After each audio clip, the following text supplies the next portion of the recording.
It's no mistake U.S. President is racist and un-American.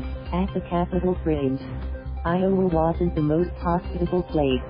And I'm not running for president. Surprisingly, the least friendly was a Catholic church, where the two priests I met there greeted me, a stranded motorist, with remarkable indifference. Cordial, but unwelcoming. The common tactic lay people say, leave at your soonest convenience. It reminded me of a news story in 1942 of Filipino Americans and their Japanese American wives and children who left California to resettle in Iowa. Only the reaction then was more direct, racist and exclusionary. You aren't welcome. Please leave. This was in my mind already when I finally rolled into DC on the weekend. And even the nation's capital felt like an unwelcoming foreign country, not like the America we know and love. The White House resident has the nation on edge with ICE looking for the undocumented, and everything is hot and steamy, not just the weather. The political rhetoric has flipped. President Trump is actually defending House Speaker Nancy Pelosi from four vocal minority congresswomen who continue to push the Democratic leader to be more progressive in the fight against the current administration. Trump is leveraging all that, coming to Pelosi's defense. They are on the same side? The new American traditionalist politics? What a meld of the anti-norm of Trump with the cautious moderation of Pelosi. That sure mucks things up for the Democrats. An embrace from Trump? The kiss of death. But it was also in how he said it, with Trump saying the most outspoken progressive congresswoman led by Alexandra Ocasio-Cortez should go back to where they came from. You mean New York? Or Michigan, as in the case of Rep. Rashida Tlaib, born in Detroit to Palestinian immigrants. Or Massachusetts, as in the case of Rep.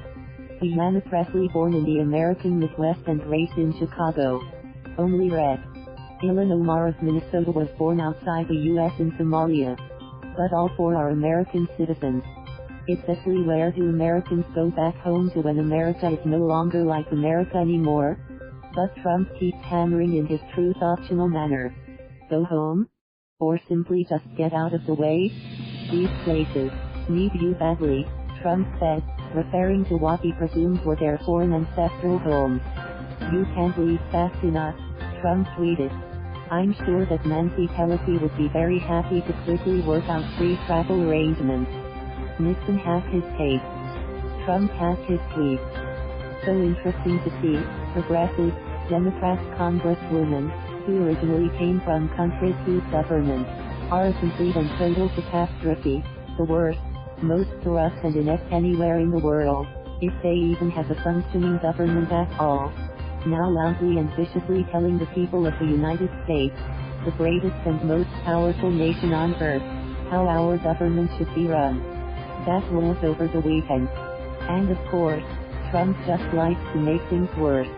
On Monday, Trump acknowledged what he did, but instead of showing any signs of remorse, he hit back even harder. If Democrats want to unite around the foul language and racist hatred spewed from the mouths and actions of these very unpopular and unrepresentative congresswomen, it will be interesting to see how it plays out. I can tell you that they have made Israel feel abandoned by the U.S. as if the divisive front-end rhetoric isn't bad enough. Is Trump boasting that his hateful thought is less hateful? He ends with a casual and simplistic Israel ginger attacking the congresswoman as anti-Semitic. A nuclear tweet. The dude loves to play with fire. And so we have Trump on the attack against all people of color, and the accuracy of your status doesn't matter.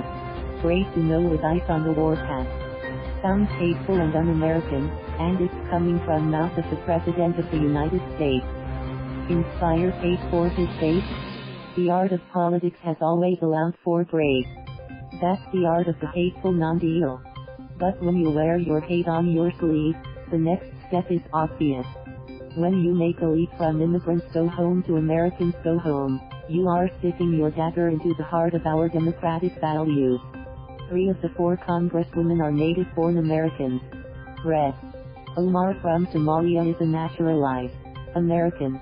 When you really mean American go home, you're talking the next step towards tyranny and the end of free speech and civil liberties. Dare you disagree? Go home. Get out. Shut up, Trump said. Are you un-American? Note that one of Trump's mentors was party lawyer Roy Cohn. The Congresswoman took the high ground. Trump is xenophobic and bigoted, Pressley said. But she would not be beaten by the bait.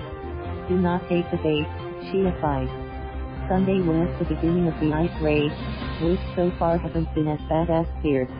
But don't overlook Trump's not-so-subtle transition to this American go-home theme. He goes after the undocumented first. But when that becomes normalized, it's the rest of us. And then the fight really hits home. Make no mistake. It all starts by Trump seemingly empowering white supremacy and encouraging a nativist race war. That makes him an undeniable racist, as we have reached the new low for this administration. There's simply no reason to euphemize the hate coming from our country's most un-American president. None of what's happening now is new. Rape, deportation, self-enforced nativism, white ethnic purity. What do you think anti-miscegenation laws were about the anti-intermarriage laws that prevented Asians from marrying whites? If there were a Rush Limbaugh back in the 30s, you'd hear him spouting about trying to stop the peaceful penetration of another race. And it all was on top of the skewed men-to-women radios, 14-1 for Filipinos. That was enough to make a red-blooded Filipino male go amok. I got a limited number of buy one, get one coupons. Contact me for the code at my website. Emil Guillermo is a veteran journalist and commentator. He writes a column for the Inquirer.net, North American Bureau. Twitter @MLMock. Thank you for watching. Please subscribe.